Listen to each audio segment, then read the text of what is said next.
I know you guys love when I take old gaming cases and put a new PC inside, and that's exactly what we're going to be doing today.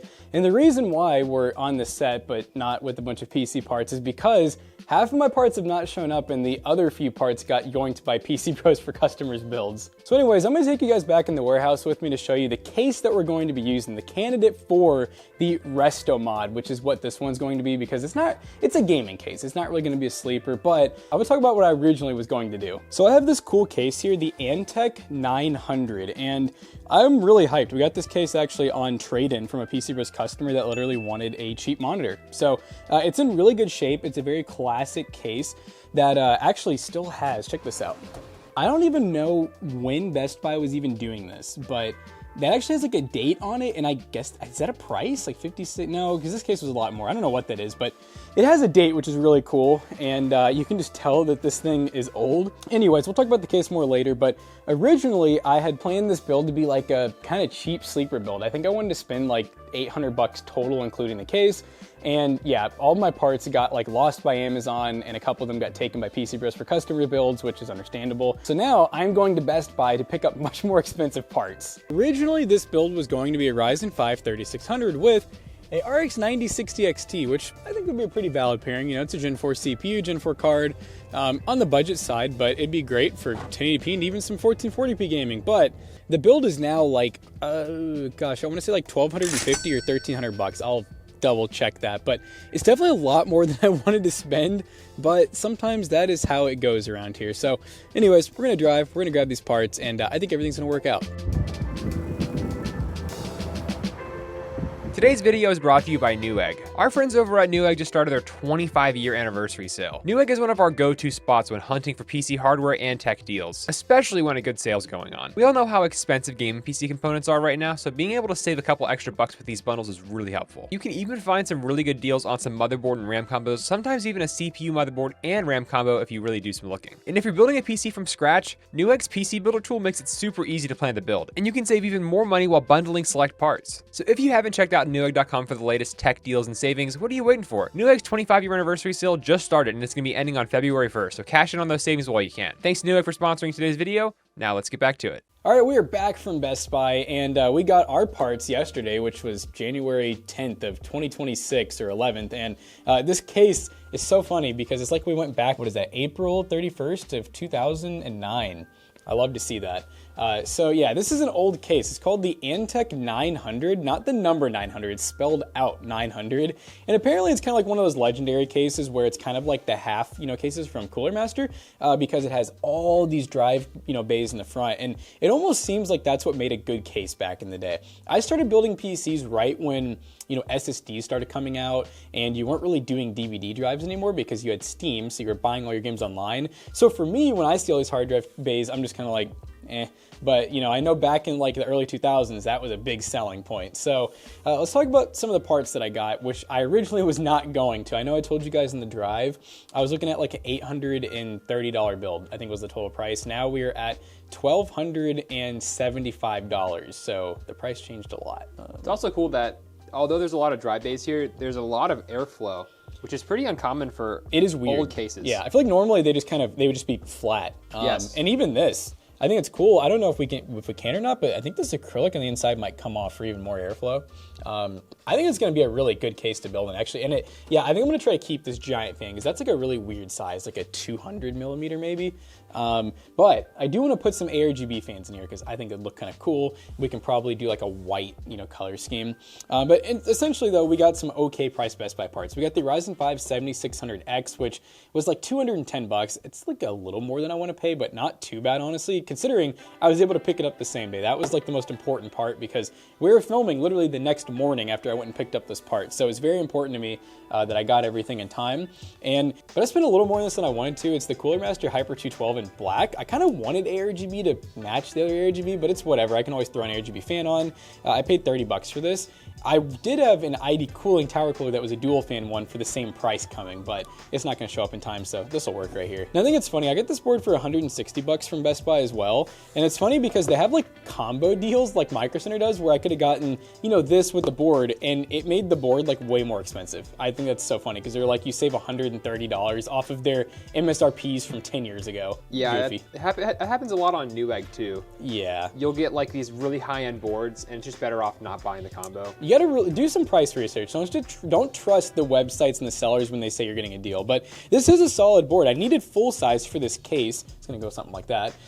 So I didn't want to go micro ATX and have it look kind of ugly. We could have saved money, but honestly, this isn't a saving money build anymore. We're just spending it. But nice, tough gaming board. We got 4 RAM slots. We have 2 8-pins for the CPU, so you could totally do like a 9800X3D in this.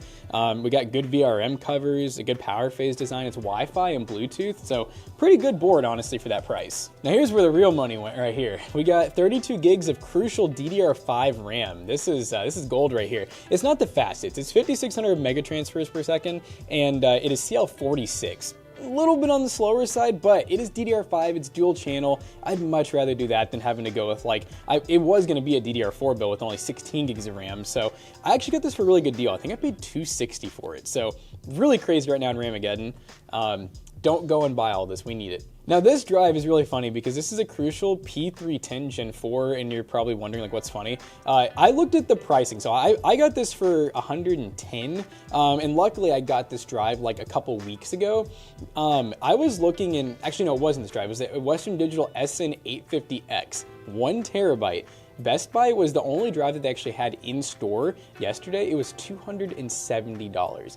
I don't know what type of drugs that they're taking right now, but I'm like, that is insane. So I'm really glad that we had already bought this, and you can see it is from Best Buy. We got it at a different time and it was shipped to our store.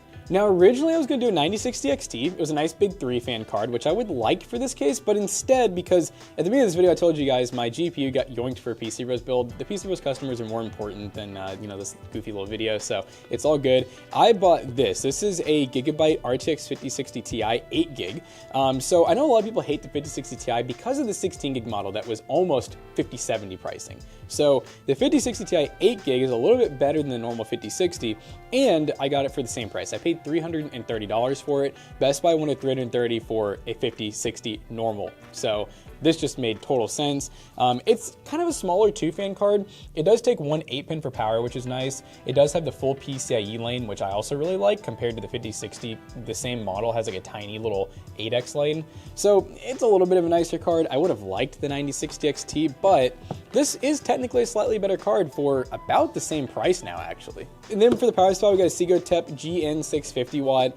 We do recommend, if you're a power supply enthusiast, or you just want something that's like the safest and the best of the best, go with the Roswell VSB like 650, or you can buy yourself a much nicer unit. But we have used thousands of these when we've had literally 0 issues, minus like 1 or 2 being DOA over the years. So no issues for us. They're about $50 on Amazon and some other places. Check the reviews for yourself and see what you think, but there's some other really good alternatives as well. And just to briefly go over the case one more time, Antec 900, it came out in about 2005, 2006 era, so it had a pretty long run. I mean, this one from Best Buy was 2009 apparently, so they had a pretty long run, a pretty solid case. I think they made them until like maybe 2010 or 2011.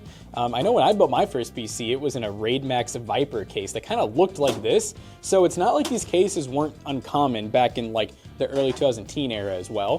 Funny enough, if you're wondering the story of this case, like how do we get it? It's from PCBros. We actually had a customer, and that's why this is still up here. We traded that customer a $60 monitor for this case. Now this case on eBay, and I priced it by the way, just like we bought on eBay, they go for like $90 to $200. If you have a box with it, they'll go for $300 or $400 because people have nostalgia. Luckily, we got a pretty good deal on it. I even see here, we have a quality assurance, which I can't really tell. Is that 2008 or something? I don't know. It's kind of tough to see. It's kind of been smudged. Yeah, it could be 2009, just like, you know, when Best Buy got it. But that's cool though. I do like this too, Antec design, and I was reading a lot of the history on this case, and apparently, I didn't realize, but back when Antec was, they came out in the 80s, was when Antec started, and this was kind of their thing, was making like cases and cool aftermarket parts. Apparently they were like top tier, like they were known as being like, you know, the goats when it came to making some good stuff, kind of like how Lee and like Corsair are now. Antec back then, which they're still good, I just don't feel like I hear their name quite as much. But I'm excited to build in this, and we're gonna replace some of these fans. This thing needs a little bit of a cleaning too, and There's definitely plenty of room in here. I mean, the power spec is yeah. right here.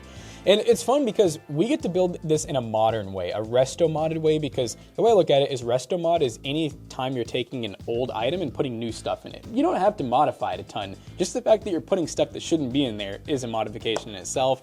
And these are my favorite type, honestly. The sleepers are fun, but sometimes they take a lot of work and they don't cool well. They don't always run the best. So this one's gonna run like a new gaming PC, but still look like a nice, you know, mid-2000s gaming PC. So we got our beautiful motherboard set up, and that is looking nice. This thing is in for a treat. I mean, this is going to be the nicest build that's ever been inside of it. I'm kind of curious what the last build that was in it was, like what the specs were. Any guesses? None. I wasn't alive then, so I wouldn't know. Jonah wasn't alive. You know what's funny is I just took off the back panel. Can you even tell? This is old builds right here. I mean, you can see this. So they do give us like a couple of very small cutouts. Oh God. Yeah, this is how old cases were. Some of them didn't even have removable back panels. I'm surprised they even give you like this and these two. We have a little bit of space too, actually. I'm surprised. We have a little bit of a gap there, enough to probably fit some power cables through, as long as you don't bunch them up, you know, keep them kind of tight. And other than that, you have this small area for some cable management. We're probably not gonna really use the back much, but good to go ahead and take it off. Well, we got the case here opened up. I think we can probably do a little bit of hand cleaning on the inside. I don't really know if, I mean, this is gonna be covered by the board. The top really needs to be cleaned. This big fan that we're gonna reuse needs to be cleaned up. And then one thing I was gonna go ahead and do right now while I'm thinking about it is, I really like that they designed it this way. So this used to be so common to have a fan on the side of your side panel, which is inconvenient for multiple reasons. Number one is you have a cable that you can always see. Number two is anytime you want to take the side panel off, you have a cable attached to a fan. So what's really cool is, from what I can tell, I think we can just take a screwdriver here. I think we'll better put this screw back in when we're done too. So we're gonna take off each one of these. It's just acrylic, you know, this is back before the time of tempered glass. That's another thing I'm curious about. Any of the old time builders in here, any of you all ever have like, do you remember when the first tempered glass build you had ever was? Sneaky little screw. Okay, so that was really easy. God, look at this, dude. It looks like it's been like smoked on. It's like yellow. You can really tell how yellow it is from like the sides. That's probably just UV rays over time, you know, the sun kind of destroying it. Okay, so yeah, so this isn't really being held in place now, which is all good. And I'll probably put glue on this side too, because I don't know if this might end up piercing through it. So I don't want to screw that down all the way, because I think it'll literally, these are like fake plastic rivets. You'll see them on the other side. We'll basically just use the screws as kind of like holding points, and then we're gonna put hot glue on these screws so they don't move. And obviously we're gonna cover this. You know what's funny is there used to be some hot glue on there. It is very old, or some type of adhesive. And we're gonna clean this up in a minute too. We're gonna go ahead and get our hot glue gun heating up. I guess we can do some cleaning while that heats up. I'm gonna need your help. You gonna put this thing on a tripod and like help me? Yeah, I mean, help me clean a little bit, bro? McAllister, include that. Unacceptable!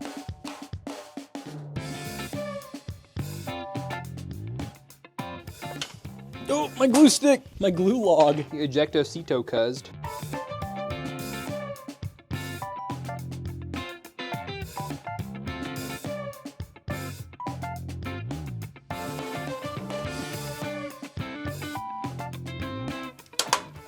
There you go. So we got the two fans set up on these front mesh covers. They were kind of a pain, but we got them figured out. And I also realized, since this one doesn't have a cage up top, we also can install these with little fine threaded screws, I think. Yeah, on these parts right here. So we can actually get these installed without a cage in the back, since we won't really need these. Maybe for cable management, but we could even just tie and keep these bundled up over there on the side without the cage itself. So gives you a lot of room. It'll also give us the ability to have a little bit more airflow going to the GPU. So that's even a bigger plus. So we're gonna go ahead and get these reinstalled into the case. Jackson's getting the back fan up on the exhaust if it fits.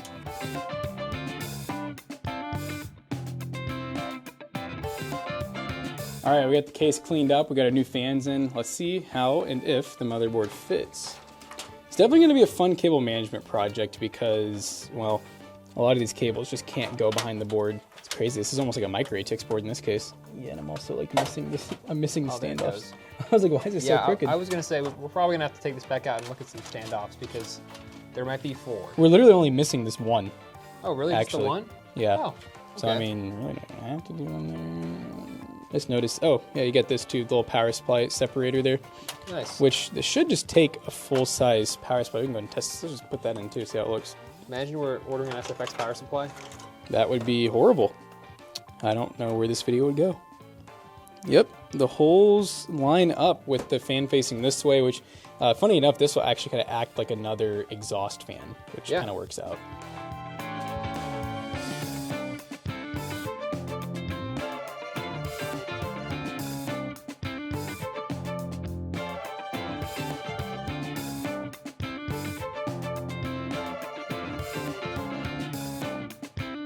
All right, it's time to take our 5060 Ti. Let's try to avoid pinching this cable. It would have looked cool. Would have looked cool with the big card, but this is okay. It actually, oh, it didn't even come to the end of the board.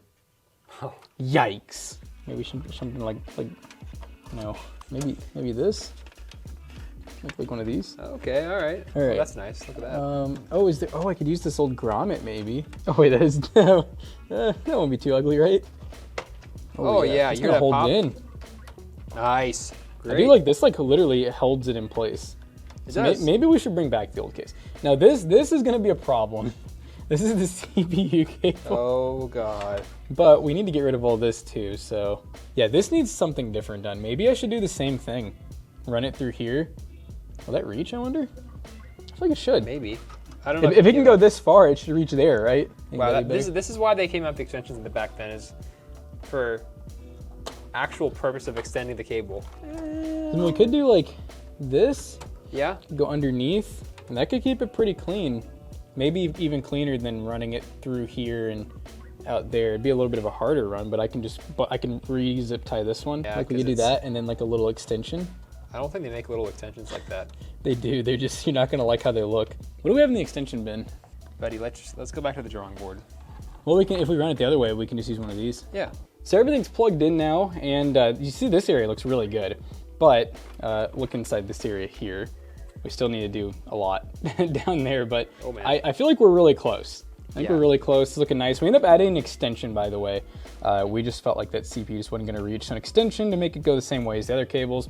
So now, I'm gonna grab a bunch of zip ties and just bundle all this together as close as I can to those fans probably, so it's really hidden.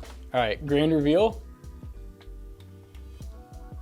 First try. Oh yeah, I totally didn't have to take off the motherboard 3 5 times. All right, but check it out though. That looks pretty good on the inside. We definitely did the best we could, and I'm liking it. I definitely think I'm gonna change the RGB on like the board and the fans to, I'm gonna say like maybe a white, a bluish white, or maybe even like a purple or something crazy. So we'll get that figured out, but let's go ahead and get the side panel back on so we get those true temps, and then I'm gonna go ahead and get Windows 11 on here and start gaming. Ladies and gentlemen, we are in everyone's favorite esports, Fortnite, and we're dropping in on performance settings 1080p. I'll show you guys those in just a second once we land.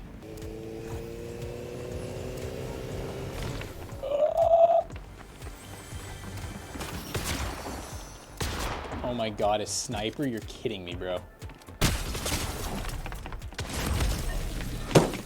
Oh, well, I'm waiting to requeue. I guess I can show you guys the settings, because I have nothing better to do. We're on windowed full screen 1080p, and we're running epic view distance, low textures. So just typical like pro settings or performance settings if you want like the max FPS. A little short, it's okay. And we are currently getting 300 plus FPS, and I even set up the magic thing with some keybind. There it is. So off to the left is our average, and then off to the right is our minimum, which is the, okay, I think that should be average, question mark. Say it's weird, it's like higher than like the FPS we're getting, but I think it's just because we started off kind of high. But there are a lot of people in this building, and I'm scared. I'm not going against bots. The game doesn't like me. Dude! Oh! The imminent crash out is here, and it's coming in hot. You know what they say, 4-3Q is a charm. 4-3Q is a charm. Oh my God, the camera battery is dying. Like it's like dead, like it's about to turn off. I feel like I'm really struggling for this Fortnite benchmark. Let's get those averages and minimums going. All right, we got a gun, check. Can we get a kill? Can we get a kill? Now, earlier I did actually try this game on 1080p, like with ray tracing and stuff on. I was getting like 120 FPS at like high settings. Just if anyone's wondering. I don't think I'm gonna show that benchmark now because it was also very short-lived. I died really quick. And honestly, 120, I feel like most people aren't gonna be okay with for Fortnite. So We'll just keep the performance settings. I do think you could bump the settings up a little bit. I definitely know you could play on 1440p as well, especially because the GPU is not being utilized very much right now. Although I can't, for some reason the percentages like weren't working. That's a bot, dang it. The percentages like weren't working for me, so I took it away because it was just showing like 0%, no matter like what I was doing. So right now we just have like wattage, the frequency in which the RAM is running at, and the temperature. A little random, but yeah, you know, it is what it is. But I definitely know in Fortnite, the GPU is not being fully utilized. Not at these settings, at least. All right, let's see if we can find, we got 2 people here, which is a little unsettling. Okay, they're fighting. Okay, this seems like this could be, oh my god, I was about to say it's a bot. Maybe it's not. Come on, jump out. Ooh, you're shooting at me. Bruh. Oh my gosh. Oh, we're not gonna live this shot.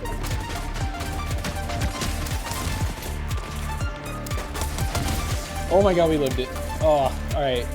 That was rough. Okay, so anyways, I've queued up enough Fortnite, and you know what? I got my kills there. But it seems pretty safe to say that we have lows that dip into like the high refresh rate area of, you know, like 165 FPS.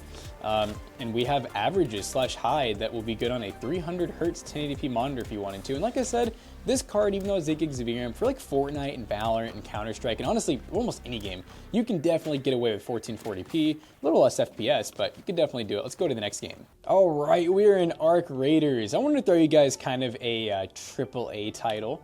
And this one definitely fits the bill just in terms of the graphic intensity, but a good optimized graphic intense game. So this is 1920 by 1080, borderless full screen. We are running DLSS set to performance in the Transformer model, and I like that this game really lays out everything, like what the settings do for you. Transformers, you know, more GPU intensive, but it looks really good. We are running ray tracing at low and then medium overall quality. And we're gonna do page up. All right, so now you can see we're getting 140-ish, maybe a little less. It's the average is probably gonna dip, you know, for our average. And then we're getting lows of like 80. I think it's, at one point it's like 70, yeah, like 70s, 80s. Not shabby at all for not running like the lowest settings in this game. We're actually running like very respectable settings. Look at that ray trace, and we're getting like some nice rays, some good lighting and everything. Very pretty game actually, and running super well. And this isn't a game that most people go out of their way to try to get like super high refresh rate, but this is high refresh rate, getting close to like our 144. Obviously, you could lower some settings and maybe get closer to maybe 200 FPS, probably not much more. I don't really ever see this game go above like 180 for most people. It's optimized to run on like anything, but not necessarily to get like insane, you know, 300 for 400. I'm assuming that guy saw me. I don't know. But all right, we're gonna make our way like this. I don't even think it saw me, but we're gonna pretend like it did. Think back. Oh, God. Okay, so pretty safe to say averages, you know, 120 plus, usually even closer to like 130. At medium settings with some ray tracing too. You know, lows in like the 70s and 80s most of the time, but that's like very infrequent lows. So very respectable, looking very good. Let's get extracted. Extracted, distracted. By the way, the wattage in the GPU is definitely not right. I don't know what wattage it's reading where it's getting like 5 watts at times. Definitely incorrect. I'll see if I can fix that. Like I said, this, I don't know, the GPU readout for Afterburn is being pretty weird for me, so it is what it is. So we're actually playing a little bit of a different game. This is Sons of the Forest at 1440p to show you guys that, hey, this PC is capable of some 1440, and we're currently running the high settings preset, which does give us DLSS set to balanced, but this game has a lot going on with it in terms of graphics. It's pretty demanding, especially when it came out. But as you can see, beautiful looking game. We got like all types of reflections and water particles and stuff, lots of moving stuff in the environment, and we're getting, you know, around 100 FPS. Let me go ahead and restart that. So as you guys can see, average 100 plus. We're getting some lows into like the 80s and whatnot. We might be able to get it to dip lower into like some water areas and whatnot. But I mean, looking really good. You can see I finally figured out the graphics card. So we're using 6.3 of the 8 gigs of VRAM. We can see the wattages that we're pulling. So we're actually like utilizing a lot of the GPU, not even all of it. We're still not hitting 100% per se. GPU is incredibly cold on this. I said GPU. The GPU temp is very low. We're looking at only 40s, which is pretty crazy. But that's kind of how these cards are. They're very efficient cards. They don't really require a ton of heat or power. So as you can see, the CPU is running hotter on its tower cooler than the GPU is. And you could technically make the CPU run even cooler with some temperature curves. But yeah, this is looking pretty good. 1440p on the Forest. We're gonna try 1440p in another game as well. All right, guys, we are in Apex Legends, and I'm gonna go ahead and get those averages going. I actually forgot to turn off the frame cap, I'm realizing, but it is far too late for that. We're fine with 144, I promise. But we're running 1440p with pretty high settings, actually. But yeah, you can see we're just maintaining that pretty much locked 1440p. I just styled on that guy. And I mean, no problems maintaining. You can see like the lows of like 125, 126. I don't physically see it. It's probably just like 1 or 2 frames here and there. But it's running great. I mean, I would be happy with this. Obviously, if we unlock the frame cap, I would guess we'd probably hit the next frame cap or near it of 300 FPS, at least at times. But 1440p, pretty darn good. Apex is a pretty well optimized game these days, but if you are an Apex gamer, you'd be very happy with this performance. A lot of people. Oh no! Oh, my door. Oh.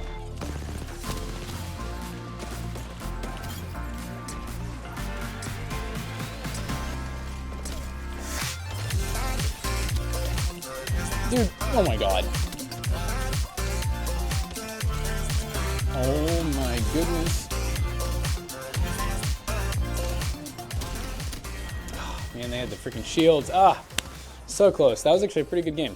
Apex Legends, 1440p, 144 FPS frame cap, no problem. We got one more game. We were playing our last game, Hogwarts Legacy. I wanted to throw another kind of a oddball one at you guys. So this is a very graphically demanding game, obviously. And we are currently, I can't get into the menu anymore because we're in a cutscene. I like that. What we're running is 1440p still. I kind of did half and half of the benchmarks, 1080, half 1440. We got another AAA title in 1440p. And we are currently running no upscaling. That's why we're getting like 70s on the FPS. And obviously this is a single player game, so upscaling is really recommended. That's like any single player because you can get a lot more FPS while keeping the same visual quality and not getting any like input lag really. So I would run DLSS. We were a minute ago. I will change it when I can. Let's do this. Let's have a look around, sir. All right, looks like we can move around again. So, I mean, as you can see, even with like some jerky movements and stuff like that, I mean, a lot of rendering right now. Obviously, flying around the broom would probably maybe tank the FPS a little more, but this looks pretty good, you know, for running no upscaling. Let me show you guys, though, running a little bit of upscaling, especially in the single-player games. I think it's very important. Let's do this. So we're going to go to DLSS, and let's just do quality.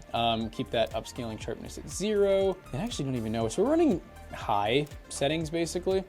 We don't have any ray tracing turned on. Yeah, no ray tracing at the moment, but this is with DLSS. Check it out. We just added another like 30-ish, 30 or 40 FPS. So definitely worth running, and the game looks the exact same too, by the way, funny enough. Really good, by the way, really good visual qualities. So yeah, no problem with running yourself some upscaling. It's definitely worth doing. But at this point, I'm pretty happy with the games that we've ran. I'm happy with the performance of this PC and how it looks especially. We got the fan set to white, we got the curves set really nicely, so it sounds good. We're gonna run 3D Mark Time Spy, and then we're gonna wrap up the video. We just got done benchmarking this PC right here in 1080p and 1440p, and let me say the performance was pretty darn good considering 2026 pricing. So all in, we ended up spending about $1,275, and it was more than I wanted to spend originally because the whole build changed completely, but I'm actually really happy with how it turned out. I like how everything looks. I like how the build's pretty compact, but it wasn't too hard to build in, and on top of that, it just has that old aesthetic inside of a case that's from 2009 or prior, and we're able to kind of give it some new life, and it's going to be used for many years again. Now for 3D Mark Time Spy, we got a score of 14,469, which is a 9 cent per point score, and I would say with like RAM pricing, SSD pricing, it normally would have probably been 7 or 8 at that same price, but 9's pretty good considering how things are going. And like I said, this build looks slick. I really like how everything looks. Let me know down below what you guys think, maybe what you would have done differently, but I'm pretty proud of this one, and it's another one that's going to be for sale at PCBros. So anyways, we hope you guys enjoyed today's video. If you did, make sure you check out our other 2 YouTube channels and also our twitch.tv/toastybros. Do not forget to like, comment, and subscribe, and we'll see you guys in the next one. Once again, this will be for sale at PCBros.tech. Yeah, pretty much all the cool mods and stuff that Matt and I do here at the YouTube channel get sold at PCBros.tech along with normal gaming pieces as well. So use code ToastyBros at checkout to save 3%. See you guys later. Peace out.